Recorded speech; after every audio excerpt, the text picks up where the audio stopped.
Welcome, everybody. I just realized I played a sound and you didn't even hear it. We'll try that again. It's my new intro sound. It's still not working. Okay.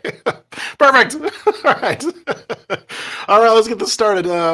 Again, for those of you that can't read, or I can't point, I can't. I can never do this right. Anyway, my name is DJ Eshelman.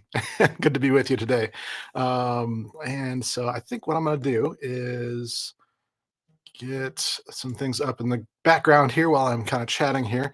This is the beauty of live is that you are sometimes permitted to do little things like that. So while it's up there, I just want to mention that LinkedIn is absolutely your source, especially for these broadcasts. The main reason why is that LinkedIn has a way to do events that you can not only let me know you're coming, get any updates about it, but also probably some more importantly is a little thing on there that says add to calendar. And so that is why I encourage you to follow me on LinkedIn and watch for those events as they're coming up. We'll have some other opportunities coming up here. I'm kind of revamping the way all this is done around here with me. So there's some interesting things coming with that for sure.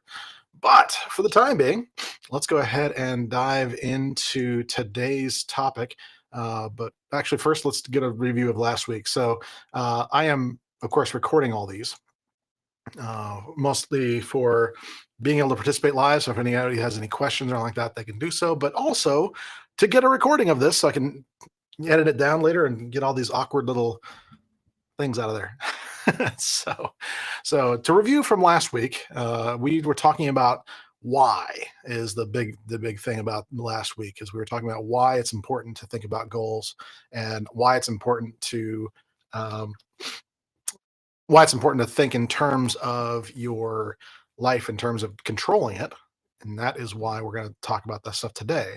But the general takeaway, hopefully, if you did some homework with last week's, is to get to the point where you were writing down why you do things. So in these current series, I'm really focused on people that are in information technology services.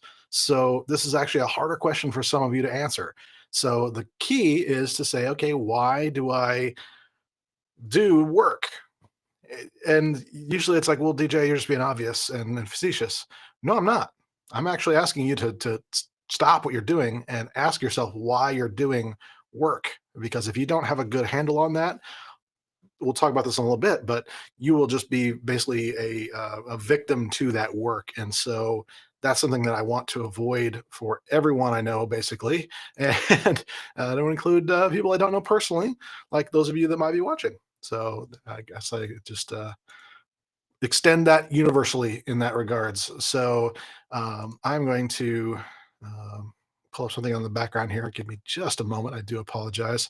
Um, a little later on, we're going to try a whiteboarding activity, and I realized that I didn't have the right. I'm using Microsoft's whiteboard, and I didn't have the right account pulled up, so I do apologize for that. Uh, there we go. Okay, so apologies. Let's get on with the show. So today we are talking about taking control of the present, so you can. I'll try that again. This time with clarity. Taking control of your present so that you can rule the future.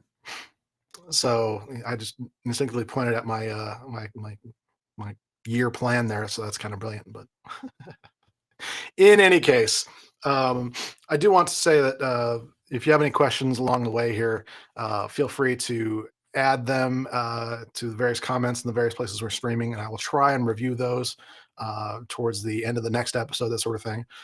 Or if you're watching this way after the fact, hopefully you can connect with me in another way, like Twitter or LinkedIn, and send me a message there.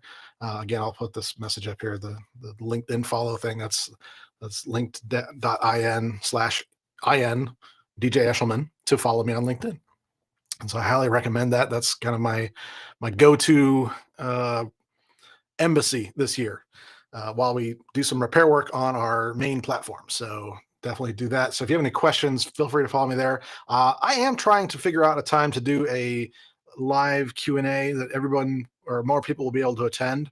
That is a bit of a challenge. I have a lot of folks that I'm connected to across the entire globe. And so it's hard to coordinate sometimes with that sort of things. But if that's something you're interested in, please let me know. And maybe you can determine the schedule for me, and I'll just, you know, blame you if it was the bad choice. I'm kidding. So anyway, let's get started with this. So this week, or I should say, in this episode, really, we're going to talk about how to take control. So the first thing first, I want to define what being in control looks like, because this is something where I find a lot of people have hangups about the words control. And I wanted to be very clear about what I mean. You know, I don't want you to get all mad at me about whatever. I want to be very clear about what in control means. And it's really comes down to, for me, as simple as I don't want to be a victim. I don't. I don't want to have a life where everything is done, to me. I want life to happen for me. I want to be a victor over circumstances, not be ruled by them. Now, that sounds dramatic, but I will tell you this. I've been visiting folks in the IT world literally all over the world, pretty much. Mostly in a certain swath that, North America, South America, but I have heard the same basic things from the majority of the people there, as well as even some people in Europe that I've been talking to in the last year or so. And what I seem to hear more and more of is that people that are in IT services feel that they are victims to their circumstances, which to me is an utter tragedy. I don't think you should feel like you are a victim to anything, much less something that's you're choosing to be at that's paying you money, right? That's really not healthy. Now, a lot of people think because you're being paid, that's inevitable. In fact, I got into an argument recently with someone. Can't call it a discussion because that got too heated for that. They started to take things personally, but I mean, I won. I can say that I'm the one recording, but the honest truth was there's no winners in that. It's like another Stephen Covey concept of there was not a win-win scenario. That was a lose win, or maybe even a lose lose. I don't know.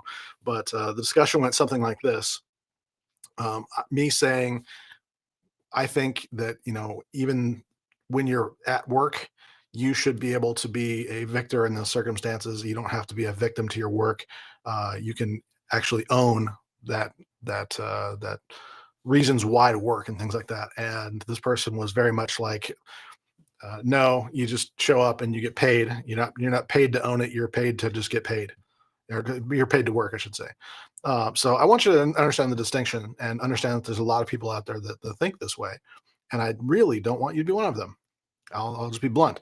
I want you to be a victor over these circumstances, no matter what they are. I can do the same thing in life. We can go all day on this, but I'm not going to. I want to there's a lot of stuff we're getting to today, so I don't want to bog us down too much with that. But this is probably one of the most crucial things to understand to get everything else today is to really nail down, do you want to be a victim of your boss, of your calendar, of your status, whatever it is, you have to decide whether you are going to be a victim of that or not. Okay. So that's the first thing. Another thing about control that I want to pull up is that there is a kind of an axiom here where being accountable is attractive. And I don't mean in a, physical attractiveness kind of a thing. I just pointed at myself, which is highly inappropriate in that scenario, but that's okay. I think my level of accountability and my willingness to take things on and be responsible for them has been a hallmark of my career. I've said this before. If you've seen this in other Thrive casts, and I've said these kind of things, I mean it.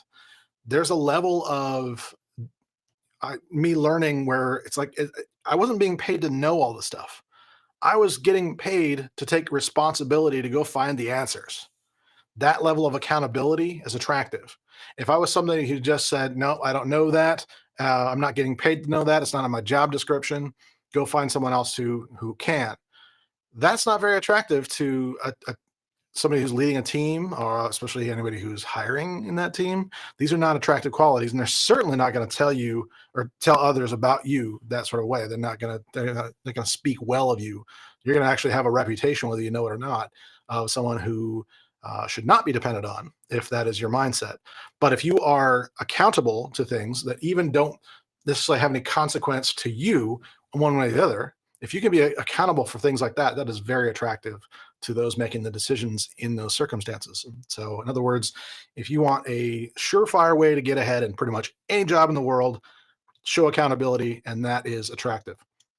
Now, there's another word about control that sometimes gets confusing for folks, and that is if control is like me pressing down on someone else. That's not what we're talking about here. We're not talking about domineering. Domineering is ugly. We don't like ugly. We don't want to. I don't want you to say that, I'm in control of my life and therefore I'm in control of somebody else's life. Or a lot of you out here that are probably maybe listening to this might be a more of a managerial role, and you haven't been really trained in how to do that properly. You just got promoted.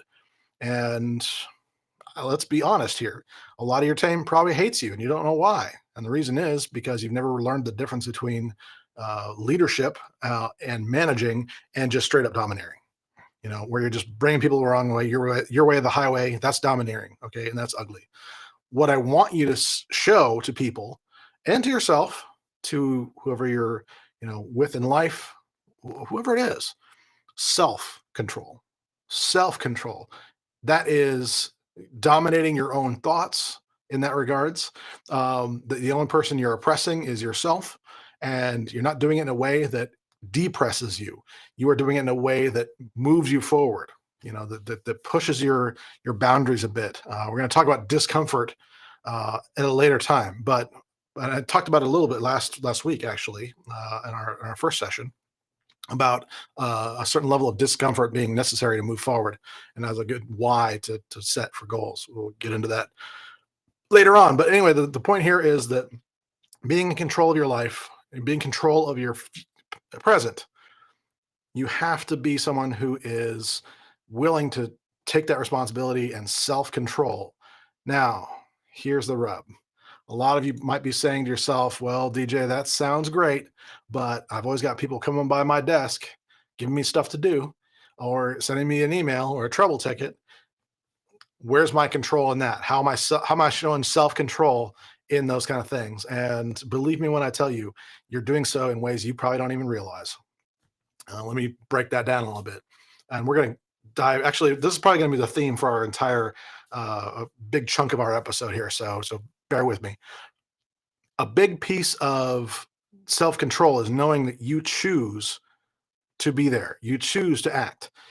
Now, there are consequences if you don't sometimes, right? If you get a trouble ticket that's assigned to you, for example, if that's your role and you don't act on it. Yeah, there's some potential circumstances there, right? But if you own that and do some of the things we're trying to talk about today to put that into its appropriate place and communicate proactively, all these kind of things, well, then now all of a sudden you are exerting self-control and choosing to do something because of your why. If your why is just to make money, I got news for you. It's going to be really difficult for you to not be a victim in a circumstance like that. If the only reason you're doing work is just to get by, that's something that really should be temporary. I'm not saying it's bad. I mean, I've done plenty of work in my life where it's really just to get by or just to make some money while I work on other things. I mean, as much as I love consulting work, I can even say that at this point now, where it's like I know there's things I could be doing that are far more valuable to people in that regards. It's just a matter of whether it pays anything or not. So this advice might be valuable, but you're not paying anything for it. Actually, if you are paying anything for this advice, maybe we should have a conversation. I might be getting ripped off by somebody claiming to be me or something, because this is free material. So yeah, that aside, my point is that you want to be in control of those things, even when they are just things that pop up, and you can realize that your willingness to do them or not do them is a choice, and it's a choice you can make. And whether you choose to do them or not do them makes you a victor over that. Now, there are circumstances in life. There are. Oh, sorry, say that again. There are consequences to choices, either good or bad. So when we talk about what we're going to talk about later on, I want you to keep that in mind as well, is that we are going to talk in terms of the consequence or result, might be a better way to say it, of each of the choices we make and where we put things in our day-to-day structure. So let's first talk about well, the book that I've been it's this was not on purpose. Um, but I've been talking in talking about distractions and things like that. This is the kind of my thing with this series to start it off with. I wanted to talk about this topic of okay, what about when you want to set goals, but they're not your goals to set? Or what about when you want to set goals, but you're being constantly interrupted by other priorities and you feel overwhelmed by them? And so I'm going to generally refer to those as distractions because unless they're put into a specific bucket, then that's what they are. So I will kind of clue you in on some ways to categorize that here very momentarily. But what I wanted to say about that is, especially in IT services, I tend to deal a lot more with these things that pop up because that's honest. That's part of the job, right? That's really kind of what most of us signed up for. I mean, even me as a contract consultant, I mean, I have my phone on silent at night. If you're the only people that can break through that are the people that I've specifically allowed, and that would be my wife and one close friend and my pastor. That's it. Those are the only people that I can actually get through that block, and that's literally true. I'm not going to show you on my phone, but it's true.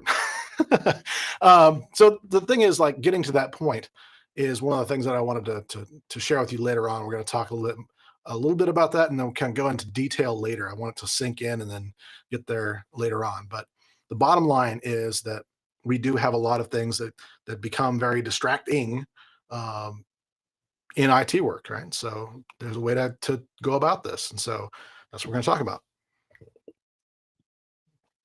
Pardon me. Okay, so in his book, The Seven Habits of Highly Effective People, which I just happened to be listening to at the gym. I don't know how this happened. Maybe it's a subconscious thing that I knew I was going to be talking about this, and so I wanted to go over this. It wasn't a conscious decision that I made, but there was something that came up in my listening on Friday or Saturday, I think it was, that I thought was absolutely brilliant. I think it was Saturday. Um, and that was the concept of there's four quadrants we're going to go over. So I wanted to go through this with you. So here's what we're going to do. We're actually going to take a little exercise here. And let me put this up on the screen. So we're going to use a product I've been using called Presearch. I'll link somewhere else. For some reason, I couldn't figure out to get it showing up on the screen today, but whatever. We'll get you a link, or you can just scan this QR code that is up on the screen if you're viewing this live. But anyway, so what we're going to do is we're going to go to this tool here called Presearch. And what Presearch is doing is it just sits in front of various search engines like Google, YouTube, DuckDuckGo. You can select specific ones, but what it does is it'll aggregate results as it feels are appropriate for the keyword. But the key here is that it's not invading your privacy. In other words, it's not reporting back to the search engines who you are and what you're searching for, which for me is great because I do a lot of searching. I need to figure this out how many times I hit search in a single day. I would be very willing to say it's well between 50 and 100 times a day easily. So this is a tool that I use for that. And let's do an example here. So we'll go Stephen Covey, four quadrants. And I chose something really easy to spell here. So a couple of things about this. One is you can add this to your default, which it already is. I don't know why it's showing up, but um, I'll give you a preview of an upcoming feature. How's that? So this is an AI result that got typed out as we were uh, looking at this. So this is from ChatGPT on the background. Is some things are happening. It's not ChatGPT, you know what I mean? This is like the OpenAI framework that there's a few of us that have access to within Presearch. So it's actually searching that without giving any information out. And so you can anonymously search in that OpenAI framework and have certain results show up. And it just so happens that looking at this is a great way to describe these. And so I'm going to go through these pretty soon here. But let's actually, I think we'll just do that right now as we'll do these quadrants. But let's see some images here, maybe. I think this is mostly just Google Images, but you know what? I like these. Let's see. I think these are ones I've seen before, but I'm just going to focus on this one here. That's very hard to read. Okay, there we go. So let's talk through this a little bit. So as far as what Stephen Covey has in his four quadrants, he's saying, okay, when oh boy, apologies, spam bot. Uh, it happens to us all, right? So let's block that. Yeah, yeah. My bots don't block the bots. Apparently, that's okay. It happens, right? I think it was from Twitch. So at least we're live on Twitch. Anyway, so let's get into this. So basically, what Stephen Covey wants us to do is assign everything a priority. And we do this by having four different quadrants that we're putting things in. That's an exercise we're going to do later on here. So what this is going to look like is a bunch of key areas here, and let's call them quadrants. And so I can go over here. So you have 1, 2, 3, 4, just various quadrants that are here. And you're going to want to separate out the task you're doing into these quadrants. And there's some nuances here, of course, about that. So what you're going to look at here is, for example, let's start with quadrant 1, which is kind of some of the more common for IT work. And so that would be things you're going to manage. And these are titles that are just out here. That's why I like this particular slide, is because I've heard these kind of titles before. They're not necessarily what Stephen Covey has in his book, but they describe things pretty well. So quadrant 1 on your upper left hand corner. Oh, you know what? I forgot something here. Let me back up a second. Let's see if I can do this here. So I want to actually build up a part of this. Hopefully, it's not too hard to see on smaller screens, but basically, on the upper left-hand corner of the 4, you'll have quadrant 1, which is a. Maybe I'm describing this badly. Ooh, man, I am not doing well with this today. Should have had something more formal, I guess, instead of being on impromptu. So that's my bad. So here's what I want to do. So on the sides of your graph, on the horizontal section, on the those two, you want to label the first important and the one underneath that not important. Okay. And then in the very top section, you want to label the one on the left as urgent and the one on the right as not urgent. And yeah, and again, this is the kind of the English standard way of doing these kind of things. So if it works better for you to do this in a different format, if you are in a different nation that writes from right to left, feel free to do that. It doesn't really matter as long as we got the quadrants in their kind of order in the right way. So for us, we'll just for the purposes of this example, just because what Stephen Covey kind of uses most frequently, we'll just do it this way. So quadrant 1 is urgent and important. Okay, so these are things that we like I said, very often deal with in information technology, where we have things that maybe are a bit of a crisis, that are relevant. I'm not talking about irrelevant crises. We're going to get into that in a minute because it's actually one of the bad ones. But anyway, so these are areas that are well, let's say they're problems that are based on a deadline a lot of times, or there's something that has come up that is a genuine thing that we need to stop what we're doing and focus on. But anyway, these are the things that have the most powerful ability to interrupt what you're doing. And so you really want to do your best to manage these. And so let me pull that other one back up again here. So these are things that you really want to um, identify if it's for you to be doing, if you are the best resource for this or not. Pardon me. If you are in IT services and you are in an organization where there's the ability to escalate a problem like this sort of thing, and you're not the best resource for it, it's good to be honest about that. It's good to be able to say, you know what, if this is this important and I don't have this information right away, a lot of times I'll give myself, depending on the agreement there, we'll talk about here in a little bit. I'll give myself maybe 10 to 15 minutes to figure something out. And if I don't have a solution in that amount of time, then I'm going to start looking to delegate that to someone else. Whether that's someone up the chain in my company, or starting a support ticket with a vendor, whatever that looks like. I think the most effective way to handle these kind of challenges is to do everything you can to delegate all these things that happen in quadrant one as much as you can. If you are someone who has an assistant, for example, there's a lot of these things that can be very, very important for the business, and you may not have the direct skill set or the gifting to handle those kind of things, but it's on your lap right now. What do you do? Well, that's where having an assistant can sometimes come into play there, of saying, how can I get this off to someone else, and do that. So um, in any case, that is kind of the thought on that. So any kind of day-to-day things that are preventing you from working on your main goals, that would be manage that section in the top left corner of this quadrant one. Let's move on to, actually, I'm going to do this in kind of a weird order, and I kind of apologize in advance for that.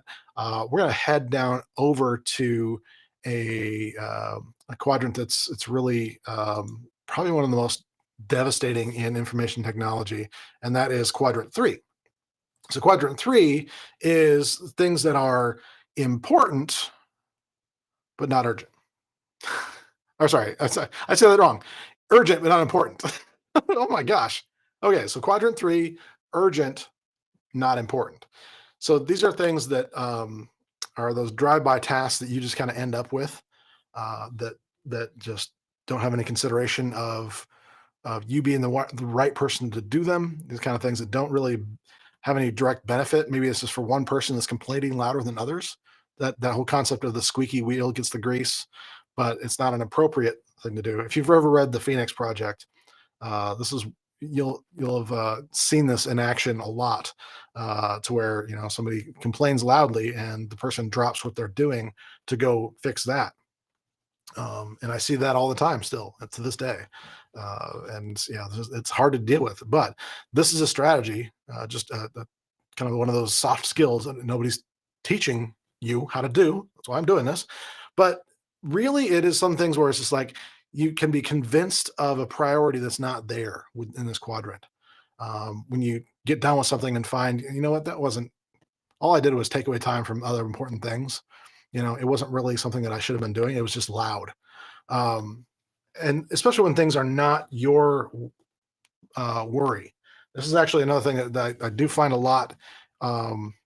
When people are not enjoying the activity that they're doing, because they don't like it, but it is their responsibility to do. They're the ones that need to be doing it. It's what we'll call a quadrant two activity here, and soon some of those times they can be like boring, or just not what you want to be doing, and so you will unintentionally start working on other people's work, or stuff that's not as important at the moment, because it's right there in front of you, and it's new and exciting, and it's like, okay, yeah, great, I'll do that right now. So you can get caught into a pattern of doing these kind of things, right? So it does happen. Now, what I'll say about this is that in information technology, sometimes it's hard to have the, I guess, agency to always be able to combat this. You need management help, and this is where we're going to talk in a little bit about agreements with your management, and we're going to talk about how to formulate those, and have it to where it's not your responsibility to reject things that shouldn't be in your daily life. These quadrant three activities, doing everything you can to get away from these, because you know what, the reality is, quadrant three is where more money of the company is wasted. And this sounds weird, because what we're going to talk about next is quadrant four, which is in the bottom right hand corner. And this are things that are not important and not urgent. Now, you would maybe think to yourself, okay, how in the world, DJ, is it that a not important and not urgent task could be more valuable to a company. And that is because a lot of these kind of things in terms of time management and priority can still be very important. Um, Watching episodes of Thrivecast, for example, a very good way to learn more about the people in information technology, and it benefits you, right? So that's something that can be a valuable task. Going off to conferences, doing things like um, learning. There's we're gonna hopefully if there's time today, we'll talk about kind of some practical application, how I put this into work in my own life as far as getting ready for this course and balancing that among other things that I'm doing. I'll give you some practical examples. Right. So, but anyway, there's certain things like that where you are learning new things that benefit yourself and your company. And so it's not that those are not without value, but they can't be done if you're chasing after things that aren't really, stuff that you could be doing best at. And somebody else could be doing better than you, et cetera, et cetera, et cetera. It really does um, uh, come into a lot of different things. But basically, if you can't delegate it, can't eliminate it, and you're stuck with it, that is an unideal situation. So that's something to be aware of. But you want to try and avoid this quadrant quadrant three activities and get into quadrant four if necessary. We'll talk about quadrant two here in a second, but I also want to talk about the importance of entertainment and rest. Things that are there to just kind of minimize the amount of stress you have, that sort of thing. Trying to remember how to do. Sorry, I'm trying to recall how to do something here without stealing things completely away. It has been a while since I've used this interface, so I do apologize for that. I think it's like that. There we go. I wanted to get my face on the screen for a change, and not be focused on the quadrants for a little bit. I'll just keep that on the low there. Sorry.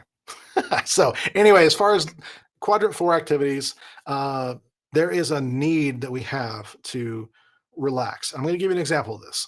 I actually was intending to do some consulting documentation work this weekend, and it got to sometimes Saturday. I'd just gotten back from the gym, and I was just taking a little bit of a rest, and I took a kind of a mental inventory, and I was saying, do I need a little bit of rest time, or some people will call it a Sabbath time? And I said to myself, you know what? As much as I hate to admit it, yes, I do. I need some rest time, and so I was like, I can push off these tasks to another time. It's safe to do so.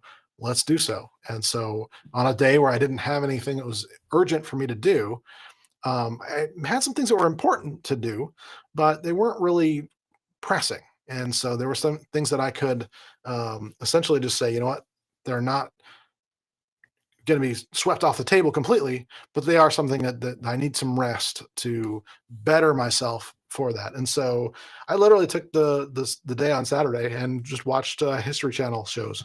I just did like a bunch of the men who built America and the food that built America. Just looking back on these kind of historical things and learning and just being down, not worrying about things and just going through that process.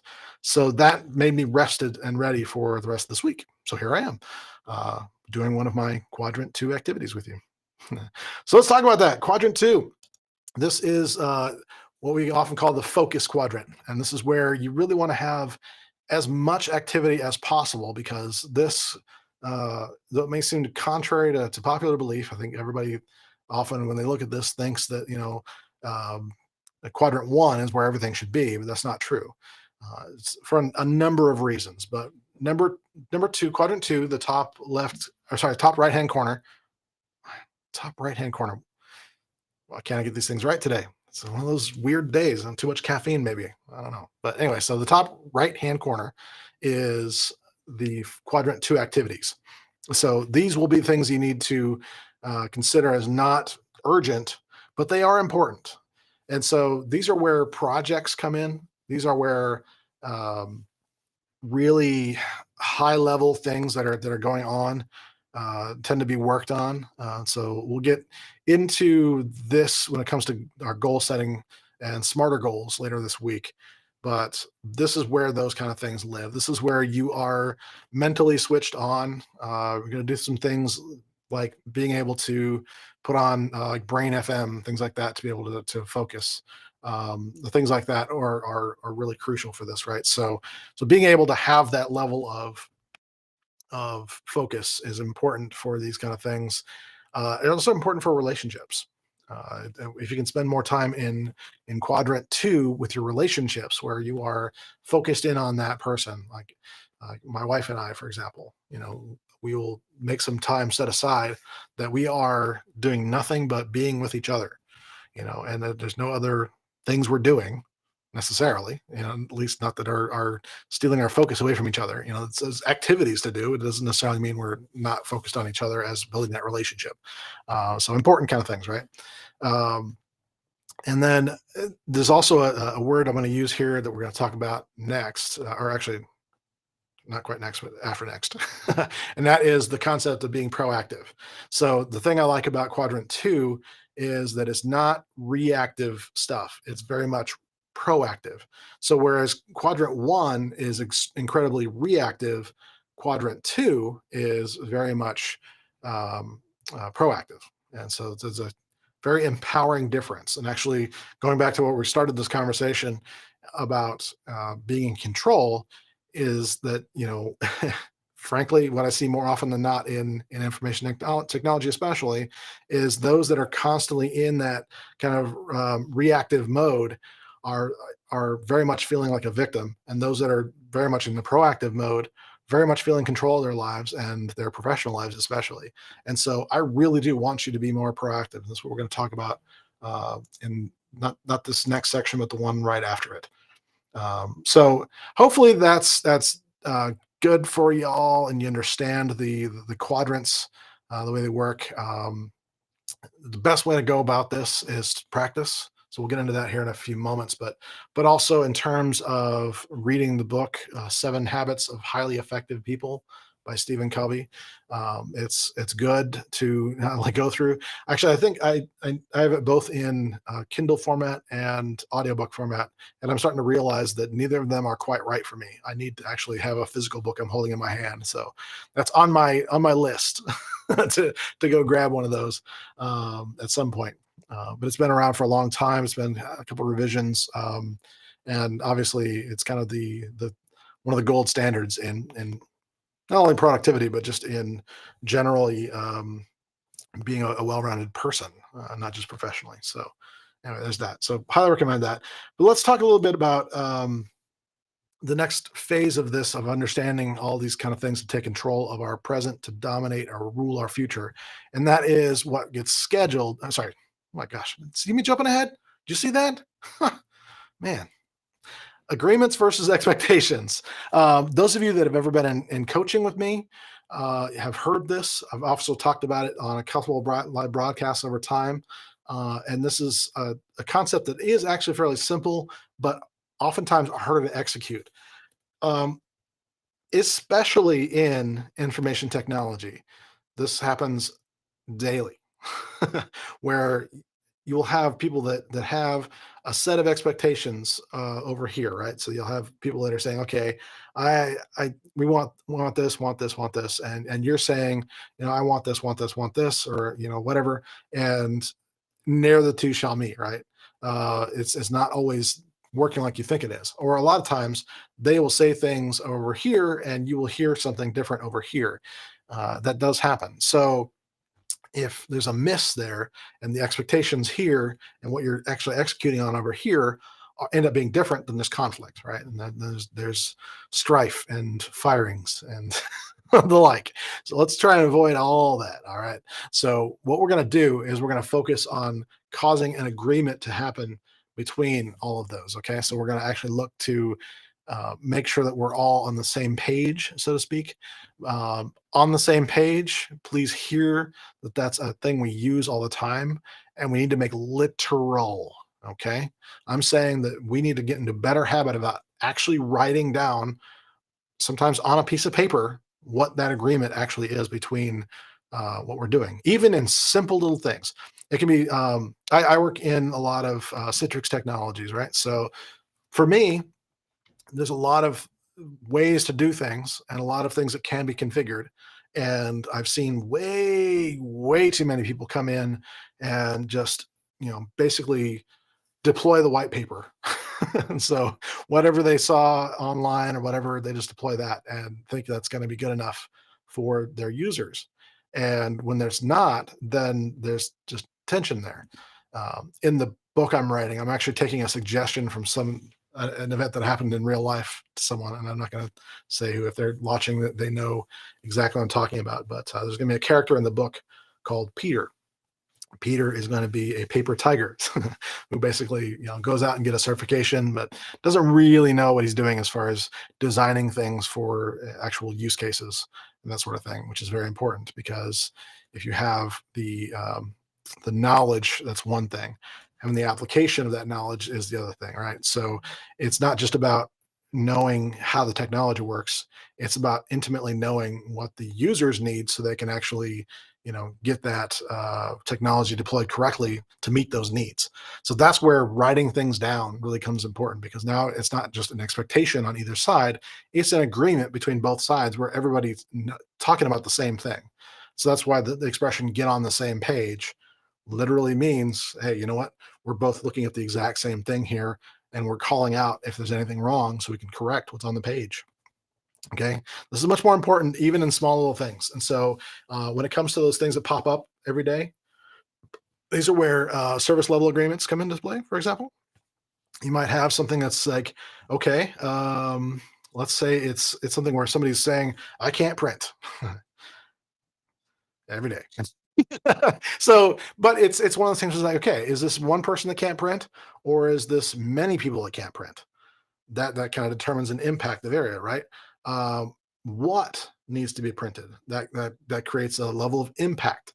And so with that, we can say, okay, how does that fit into our SLA structure? Is this something where I need to create an incident and take care of it right away, make this into a quadrant one kind of a thing? Or is this something where I need to treat this as less important, where it's might be urgent and loud, but it's much more of a quadrant three level of activity. SLAs are a lot of times well written SLAs, or anyway, done in such a way that helps you just get right into that agreement. So you're not working on expectations. Every user that has a problem has the same expectation, right? What is it? Fix it. They don't care about how many other people are having the problem or what you're doing right now. They just want it fixed. So if you let them delegate it, they will say it's a absolute, quadrant one. Well, actually, sometimes they might even make other claims, but you know what I mean? It's like you don't want it to be outside of those agreements. Otherwise, you will get into that point of drama with trying to manage these things. So being able to define those clearly in your whole entire team is crucial. If your organization is not using SLAs, if your company is not having these things defined, then I would highly suggest starting that conversation. I mean, okay, so in for those of you that have it, my book Just Do This. I think this is in. Oh, see, I'm prepared here. So this here it is. If you have a paperback, it's on page 241. So this is the heading is service level agreements. So we're talking about the whole entire service desk in the maintain phase there. So it is chapter 25. So chapter 25 of Just Do This has more information on that. So you can read up on that if you want detail about, severity, resolution time frame, all that kind of stuff. That's where you can find that. I should have had the hardcover up here so I can tell you the page number on that. I apologize. I'm prepared. They're busy hanging on the wall over here. So anyway, in terms of that, that's really important to get that all agreed upon, so we're not in that area of disagreement, or we're doing things that end up quadrant three activities that we shouldn't be doing. Okay, let's talk about the next thing. And I talked about this as being really important when it comes to the difference between quadrant one and quadrant two. Whereas quadrant one is very reactive, quadrant two is very proactive. And This I talk about a lot because I know this to be a fact, is that if you can be more proactive, pardon me, you can be more proactive in information technology, you will reduce your stress. If you can be more proactive in information, really, Deej? Let's try that again. If you can be more proactive in information technology, you will reduce your level of stress. It is just literally true. So if you can know about a problem before any other people do, and you can start working on that and inform the right people ahead of that, you can keep that from becoming a, a misbalanced part of the equation here, where you have a bunch of people breathing down your throat. If you are already working on something and already have a plan, that makes everyone feel better about it. I mean, how many times have we said, oh, this is down, I wonder what's going on, and I look at the status page and say, oh yes, this is not only down but they're working on it. That makes me feel a lot less upset. And there might be consequences to that, that sort of thing. Those things do happen, right? But at the same time, I don't feel as much a victim because I know somebody's working on it. And conversely, from the other side of that, is that you don't feel as much a victim to those requests because the requests just stop coming in. And say, oh, I'm already working. Somebody's already working on that. I'm just going to let it go. So you don't get overwhelmed with having to categorize a bunch of things that are coming in, right? There might be nuances of things that are coming on that are important to know, but a lot of times you can lump those together and be appropriate in how to do this. We're going to talk towards the end of our program here about how to categorize all this stuff and get in a practice of that and get better and better about putting these things into the right quadrants. It's a life skill that you absolutely need, in my opinion. But the key here is to get proactive about things as much as you possibly can, because that is a way you can take ownership of that. Or if you like, extreme ownership of that, if you want to get into that level of acumen, I guess you could say. Woo, big words. The bottom line is that I want you to be someone who is not sitting there waiting for things to happen to you. I want you to be someone who is taking action on your environment and doing things that will let you know about problems before anybody else knows about them, so you can be way ahead and really be the hero of that scenario. I always think of Star Trek, right? I always think of how many times did the Captain Picard call down to engineering, and Geordi's like, well, maybe not like that, but he's like, yeah, I'm on it, Captain. We literally hear that kind of dialogue, right? Because there's systems going off and they know what the problem is, and the call for support is like, yeah, okay, yeah, we're on it, and here's our plan, that sort of thing. And obviously dialogue there, but the point is that I want to be more like Jordy in that regards. I want to have the advanced knowledge that something is going on and I'm already in progress before anybody even knows it's a problem. So anyway, that's proactive versus reactive. We can get into that with another time. um, there is a question here I want to put up here. Let me remember how to do that. All right.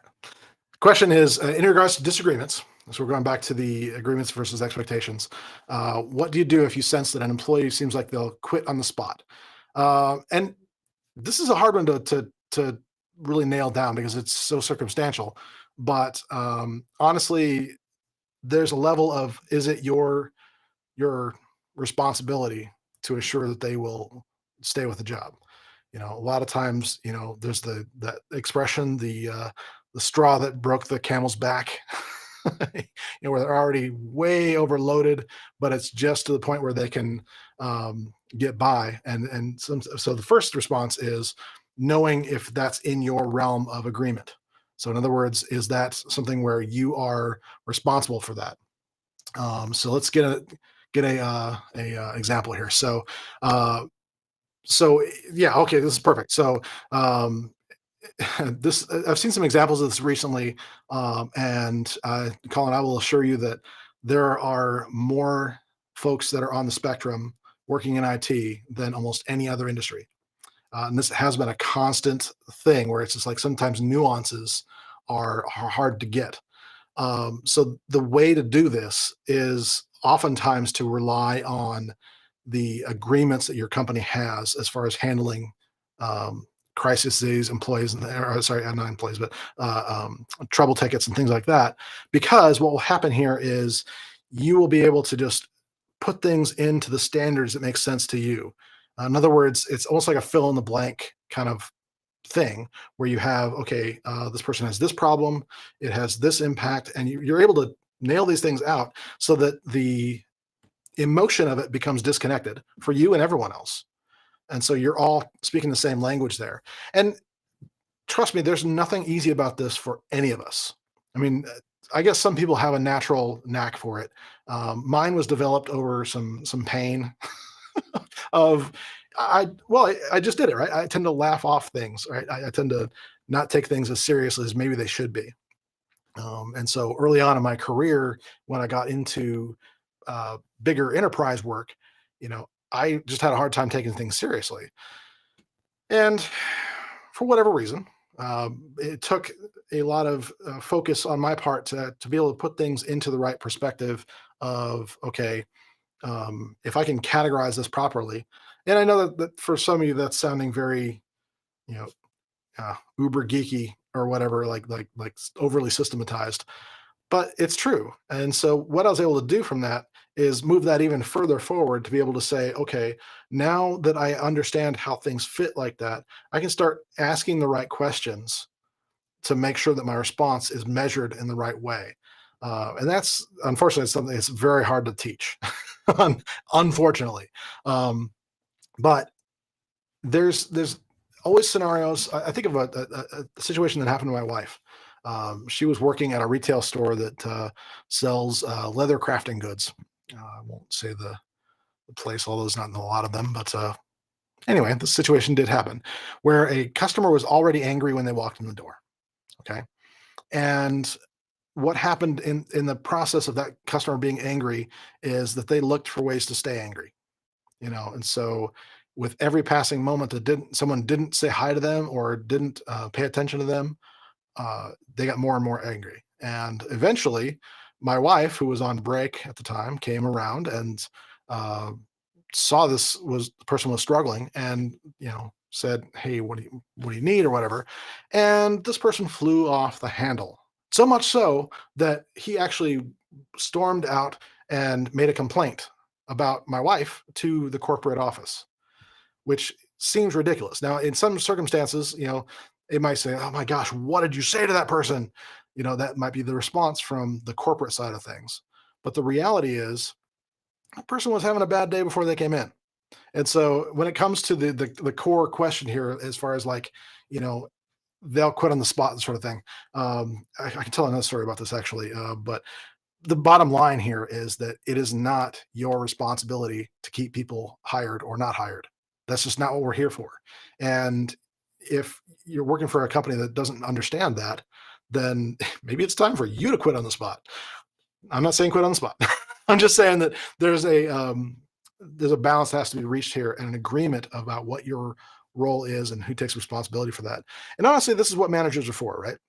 We're not literally, but this is a good thing to utilize managers for, is someone to step in that circumstance and say, okay, this is going on. So a lot of times, what I'll find is that people will have trouble talking to people in this kind of scenarios, especially when you're not emotional and they are, and you cannot possibly understand why they're emotional, because them not being able to print is not something to get bent out of shape about.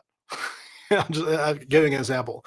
And so it can be hard sometimes to articulate your misunderstanding of that and not understanding what the crisis is. So sometimes you end up speaking in a much more even tone than they're expecting. They're expecting empathy. They're expecting all these things. It's like, it's not your job to give empathy. It's your job to, fix things, right? So in that particular case, if that's your job to fix things, not be a counselor, then it's a natural thing, and I don't think you should feel bad about that. Now, if you fly off the handle at somebody and say, "Well, the problem is you're just an idiot," okay, maybe that's a good, if they quit because you called them an idiot, that's probably not appropriate, and you probably will be reprimanded for that for sure. But if you didn't do anything wrong in that scenario, um, yeah, it would be a result of a bad agreement if between you and your employer, if that were you were held responsible for that person quitting. By the way, my wife actually did quit that job, and that was one of the things where her company not standing up to her or not standing up for her um, stayed with her, and she still talks about it today. So there's that side of the equation too. That I think people need to be more defensive of their IT teams and not well. I've been talking for the last year about the various traumas that we've been going through as IT folks because it's gotten a little bit worse. I will say, in an instant gratification society, when you have a problem and therefore it's more important than anybody else's problem to you, being not us personally, but to the user, that can become a real stressor, and they will utilize things like threats to try and get you to act. Um, Threats, I put squarely into this area here into three. If you're being threatened by anything, it's almost always that you can pretty much say that that's going to be something that's probably not actually important. If somebody's threatening you with something or threatening an action they'll take that has nothing to do with you, very likely this is something that isn't actually as important as they're trying to make it out to be. And no, that's not always true. Sometimes you have like people that work in sales and whatnot that have a deadline that they're facing, and things like that, and so their problem is very important, and sometimes it's legitimately important. But having a way to determine where things fit is a crucial skill set for being able to deal with that, and also getting a second opinion. I'll say that as far as that goes.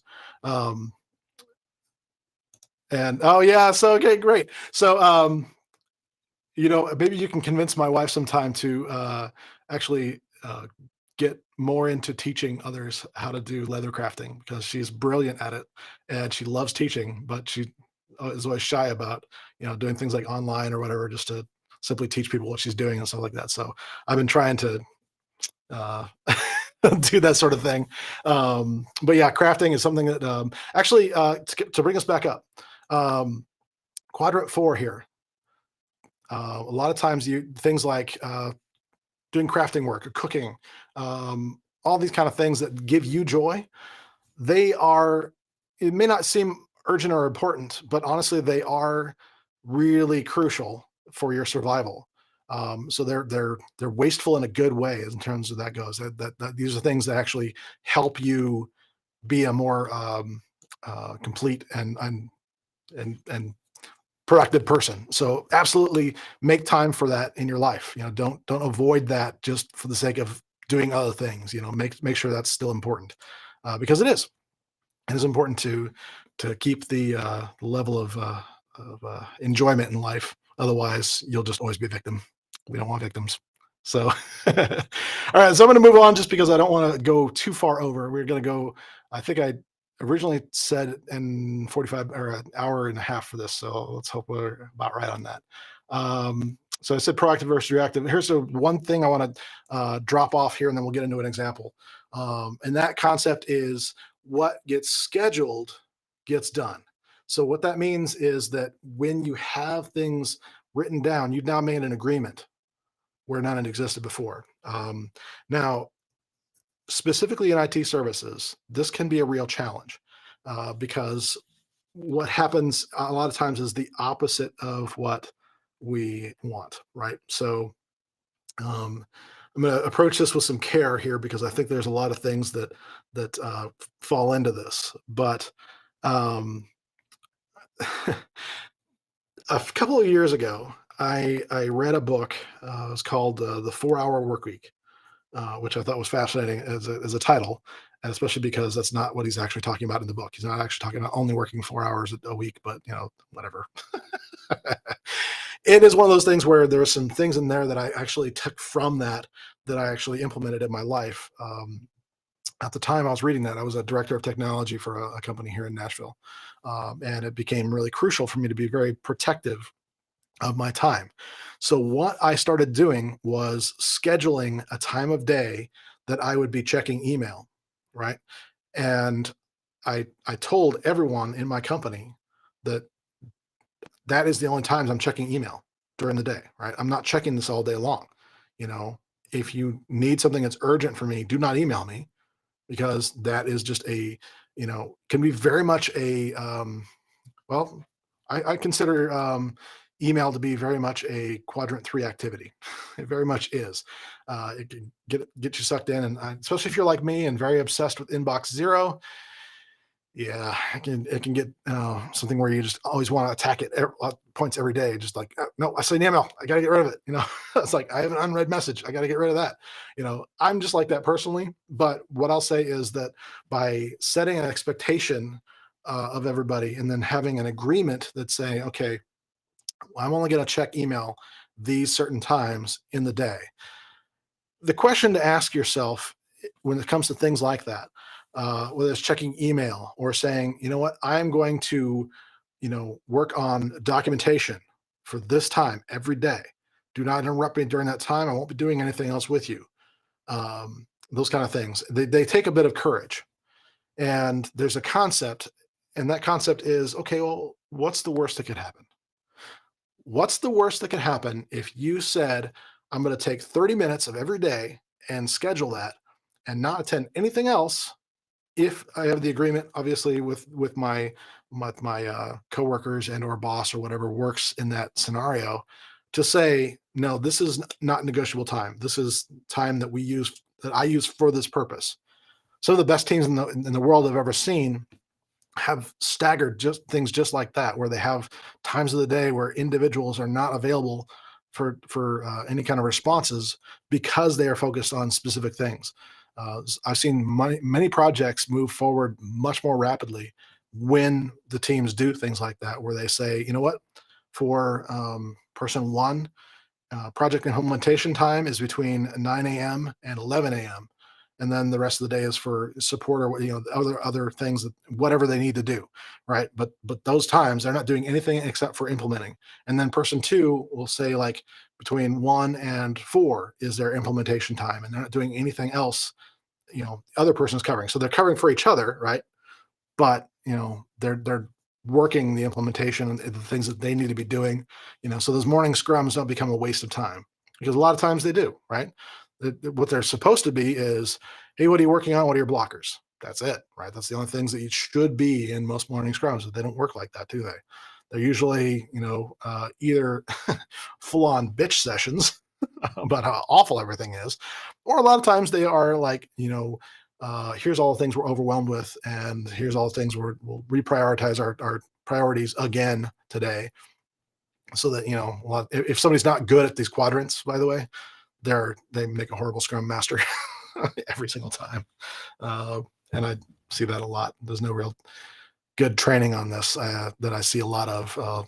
Even if there are good trainings on it, a lot of teams, people aren't very good at putting that into action. So, but the concept here is that getting it on your schedule. What gets scheduled gets done. So if something's on your calendar, you're much more likely to do it. So, like for today, I had a couple things on my calendar for today. Not a lot, actually. I have one client that I visited with for about 3 hours this morning. Then I had some preparation time set aside for this, and then I had this, and then I've got another client I'm going to meet with for about an hour, and then gym. I have gym on the calendar here because that's important to put down. Otherwise, hey, maybe I won't do it. I'll find myself distracted with other things. And then after the gym, I've got some projects that I'm working on with this new course that I'm developing in, well, basically just combining the concepts of Citrix and leading practices along with the methodology, and so that's what the course is about. So I'm actually working on some I guess you could call it like a proposal or a value statement, that sort of thing. Trying to refine that enough to send that out to folks and start getting them interested in it as well. So that's what I'm been working on today. And so what I do is I put that on my schedule. And you can do this a couple different ways. We're going to talk about this. Ooh, uh, I should add a task to my day today of mapping this all out. But one of the things we're going to talk about is setting smarter goals, and then actually getting to the point of being able to put those on the calendar in appropriate ways. And those quadrants are a big part of it, right? But basically, you just look at those kind of things as, if it's important enough, and I don't want to be taken into another quadrant, do everything you can to get it on the calendar. That way, it's kind of less negotiable, if not non-negotiable. Um, and another concept here I want to bring up to you is that the this isn't as popular anymore, but the smoke break. I remember early on in my career being kind of upset that I wasn't a smoker because they got to go take breaks like every hour. Sometimes it seemed like even more frequently. There was always just like, "Where's John? Oh, he's out smoking." And so I was like, well, why am I sitting here working the whole time and he's like taking like 15, 20-minute breaks every hour? It was ridiculous. So this sounds weird for me to say this, but I'm also going to suggest that you kind of try and schedule yourself smoke breaks with air fingers quotes, little sanity breaks throughout the day. They don't have to be big, but this is ingrained in our culture. We accept this. Get up out of your chair, or like me, if you have a standing desk, move away from your desk, go somewhere else, go downstairs. Um, if I have the 15 minutes that I think it'll take, I'm going to grab my cat who loves being outdoors, and I'm going to put him in a carrier, and we're going to go sit outside for about 15 minutes just to have that mental break and just some time out there and enjoying the almost 80-degree weather here in Nashville today. And yes, Colin, I do live in Nashville. And here, I'll just put this up for everybody because I would also recommend the National Museum of African American Music. Very good. Actually, I need to go back there. The last time I was in there was about the time of the floods, I believe. So it wasn't really put together fully or something like that. It was something that was going on that was actually had disrupted a lot of the displays. So I think I need to go back and see that again, actually. Anyway, as an aside. So I do intend to do that today as a break, just to get away for a little bit and then come back and work on my schedule. So take a smoke break. We'll talk more about these kind of nuances in a later time. We'll talk about focus times and things like that, and the importance of taking breaks, even when you have focus times where you feel like you keep going. Sometimes it is important to know when to take a break and come back and refocus. So anyway, as we're going along here, what I want to do do the last part of this, and I don't think I have this ready. I was going to do a got the wrong thing here. Pardon me a moment while I grab the trusty old tablet here and get this actually pulled up. But I wanted to go through an exercise with you of defining our quadrants, right? Oh boy. Yep, always something, right?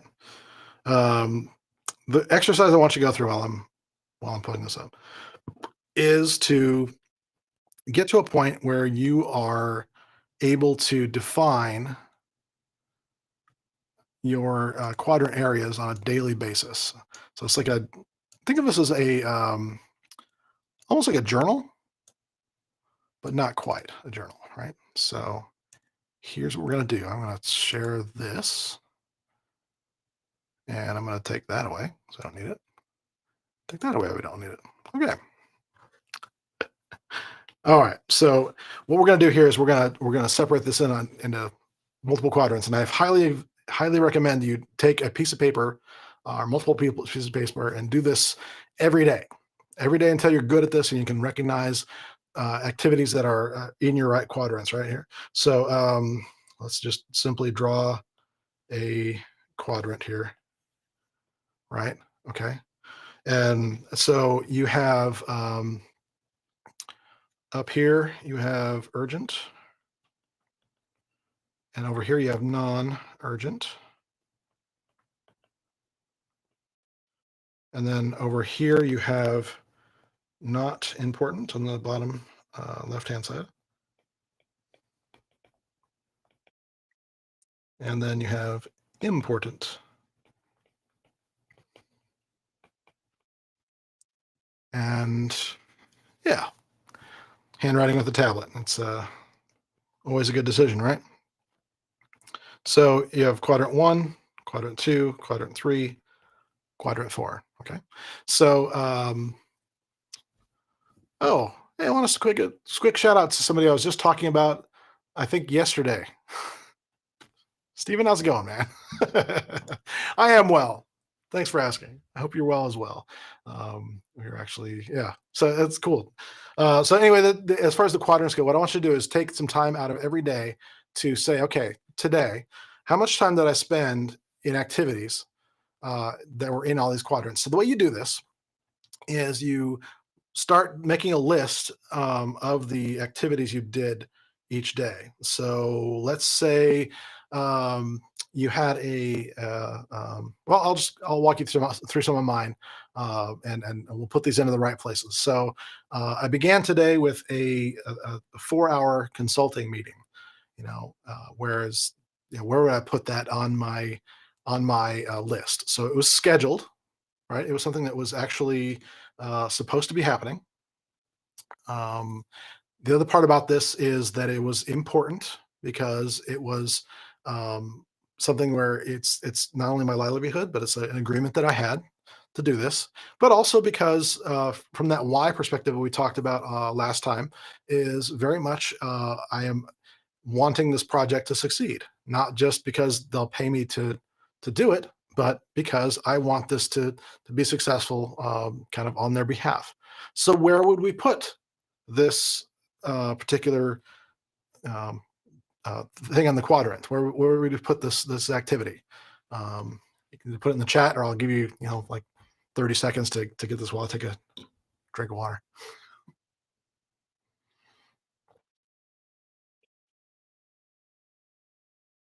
Okay, if you said quadrant 2, that would be right. So I'll say client 1 meeting 4 hours. Okay. Now, during this meeting, I got an email. Now, how do I know this? Well, because I broke one of the rules I just told you about. I had my email open and it dinged, and I looked over at it and saw that someone sent me an email. This email had some questions. I'm not I'm going to sound irritated because I slightly am, but it's okay. I figured out what was going on. This person had a question about something that I had answered in a status update last Friday, right? So I was at first a little miffed, and it caught me off guard a little bit. It's like, why is this person asking this? They should know. It turns out that they actually weren't on the email that I sent out on Friday, so it was actually my fault. So in a way, I'm glad I did this. But um, where would we classify this? It was something that was something they needed for a presentation they were giving that needed to prep tonight.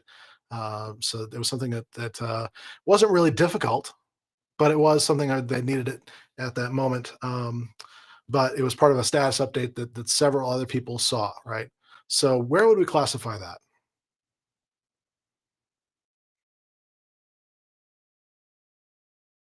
I'm going to say that we're going to put that in quadrant 3. So we'll say presentation email. Now, this only took about uh, a minute or so to actually get done with, right? Why did I put it in quadrant 3? It's because someone else could have responded to this. I knew almost immediately that someone else could have done that. The only reason I actually did respond is because it was kind of a lull in the conversation with the client anyway. And so I was like, well, it's going to be okay if I just go ahead and forward the email that had the status update. It was a quick thing that I could do. It was a matter of just a quick thing. So under a minute to determine what the problem was, not only determine I was at fault, but also, do that. But now, why quadrant 3 in that regards? And it's because other people could have done the same thing. That could have easily been delegated to someone else.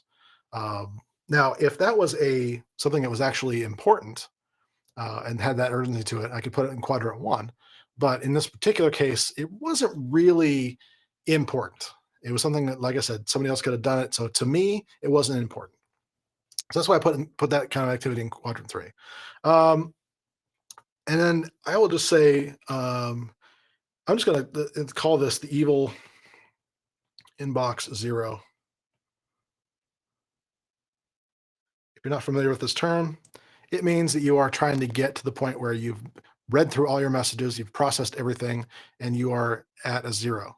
So, how many times do I do this during a day? How much time does it take?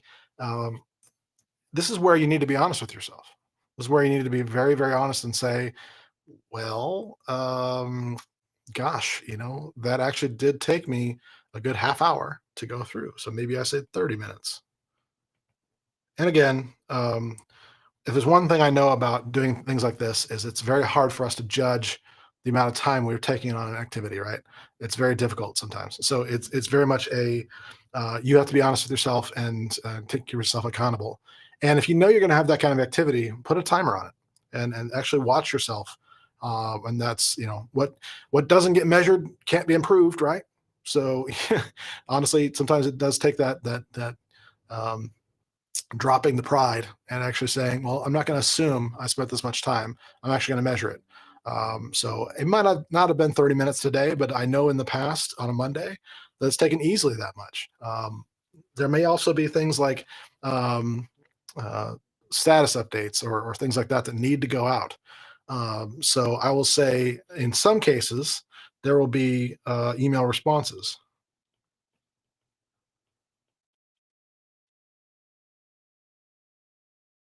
I can spell. Not that you're really seeing that all that well anyway. But regardless, email responses. How much time do I spend on that? Well, let's say that the email responses in this case was um, 10 minutes to find what was needed for all of them, get those back out the door.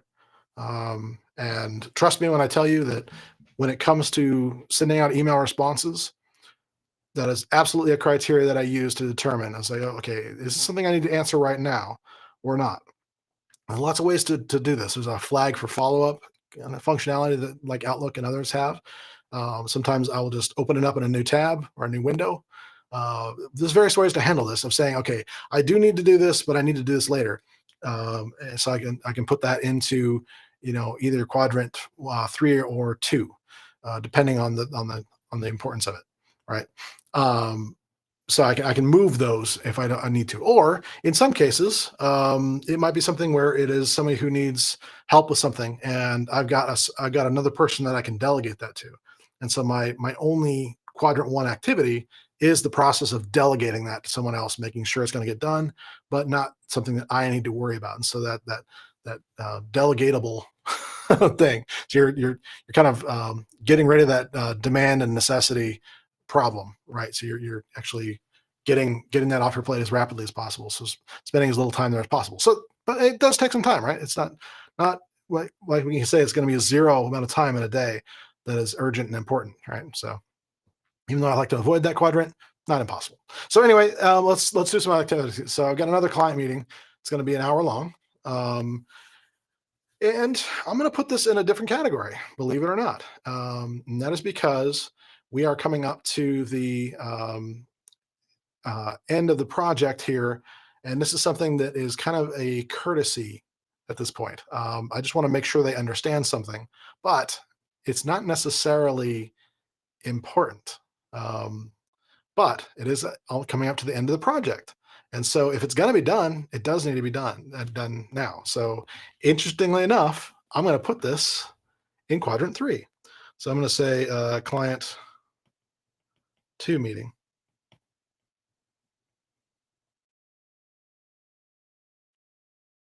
So now we're up to an hour and 31 minutes in our quadrant 3. Not ideal, but it's something where if I didn't have other things, if I didn't have a gap today, then I wouldn't have said yes to this as the way that works.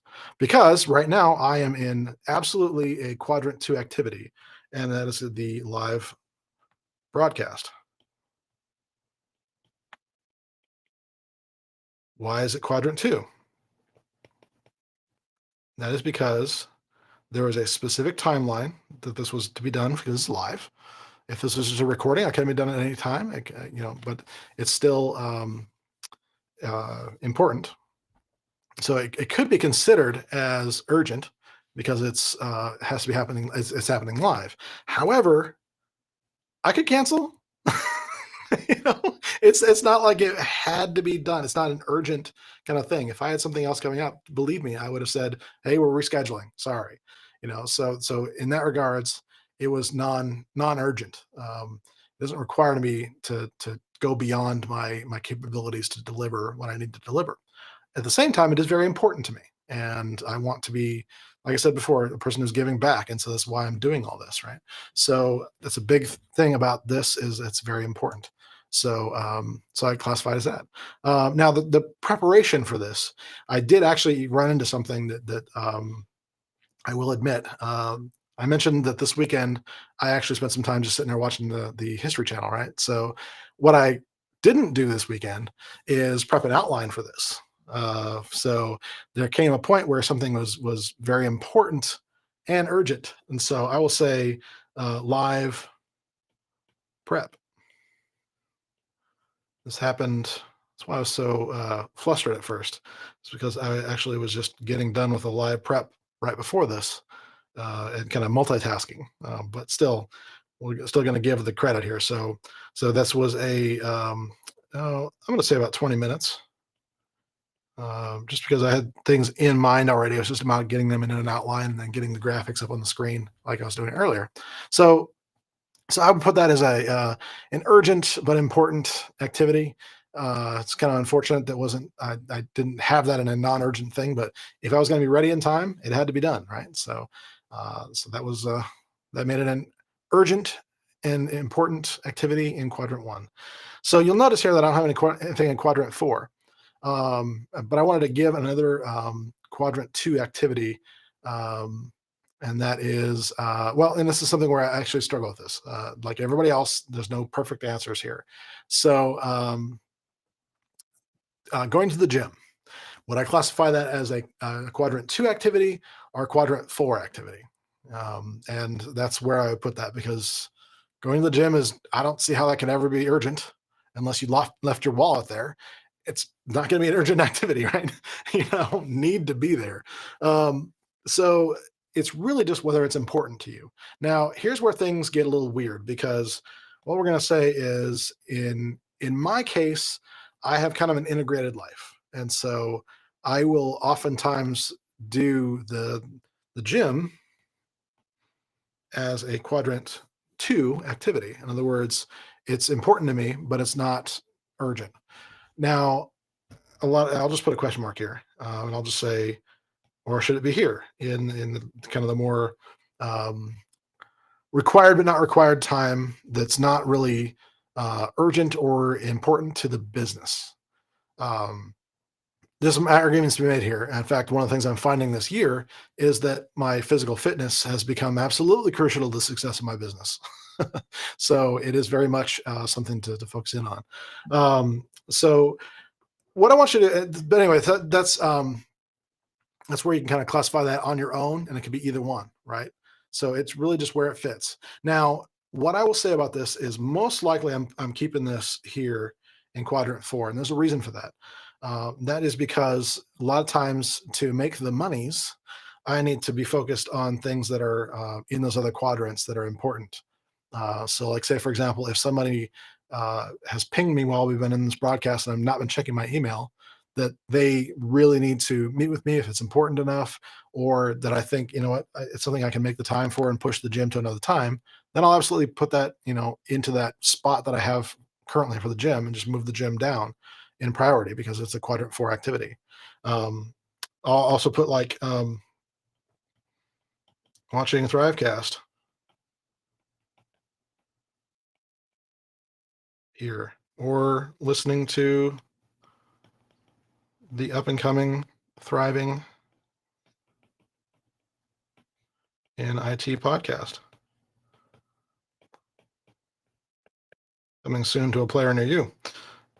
These are activities that aren't necessarily important or urgent, but they are things that enrich you and make you a better and more whole person. So, for example, reading Just Do This Shameless self plug. I love it. But anyway, these are kind of activities where, if you don't know, that's my book on IT methodology that, that I referenced earlier. But or even listening. We'll say listening because you can get the audiobook and listen while you do other things. And by the way, just really quick, since I'm going to have a minute here and not too much more than that, but Colin says music is definitely something that having a soundtrack. My life is a soundtrack. It's one of those things where I have a kind of a blessing and a curse where I'm hearing music all the time, and a lot of times it's not actually music that's been created. And so that's one of the weird little curse things I have. So a lot of times I will force myself to listen to other music just to keep focused on other things. And I'm not distracted by what's in my head. Yeah, a little notion about myself, but we'll talk in a couple of, I believe in week 3, we'll talk more about the focus, how to focus better. And we'll talk about, in fact, what I'm hoping to be able to do, it's a fingers crossed kind of a thing, is that I'll be able to do basically a productivity session with you, and I'll be able to walk you through all this. So it won't be an interact. It won't be very much me talking. It'll be very much me, showing you how I work. So we'll do a little bit of that in a hopefully in a couple weeks. So let me pull this up to a close here. Yep.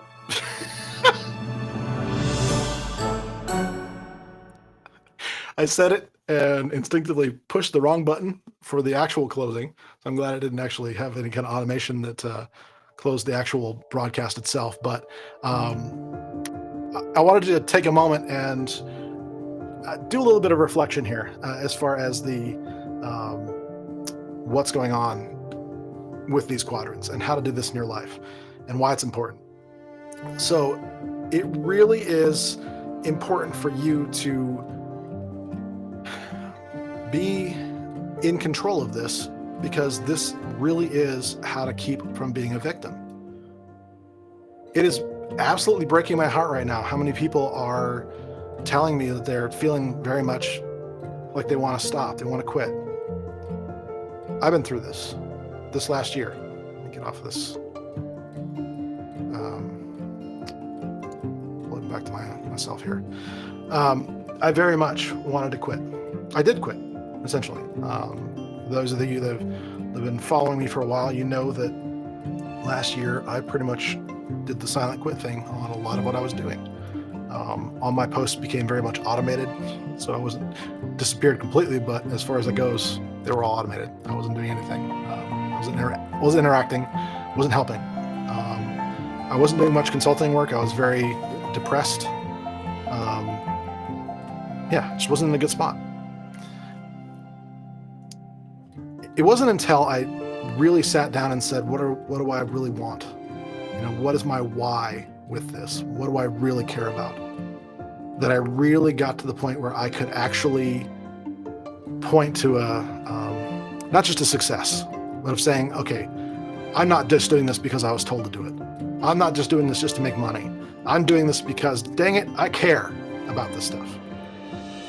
That right there is one of the most crucial things that you can have in your life, is to care, and care enough to take proactive action on that. And that is absolutely what I want you to be doing with all this. That's why I want you to take this quadrant and say, honestly, with yourself every single day, okay, how can I get more and more and more into quadrant 2? For me, it becomes much more natural because I can align my why with these kind of things. I know that's a challenge for a lot of you out there. I know this because I talk to so many of you every single day. So I want to encourage you. It's absolutely possible. It's absolutely plausible. All you need to do is step up and take these actions. Absolutely, your life will change for the better. I guarantee it. I've never seen anybody who has taken the effort to actually nail all this down, how their day looks, and they haven't had the immediate response of being able to say, I am in control of my life. Not just my schedule, my life. I hope that means something to you today. I hope you will take this and move it on forward in your life so that you can be not only a better employee, not only a better person that works, but someone who is just genuinely well suited for your life, the way you want your life to be. All right, guys, I need to end for today because I need to get to another appointment that I promised myself to. Got another quadrant activity coming up. So anyway, I hope you got something great out of today. And I do want you to encourage you to leave this world a little bit better than you found it. But first, remember, we've got another one that's coming up very soon. So until next time, my name is DJ Eshelman. It was great to be with you here today. And thanks all. We'll get some questions next time, I promise.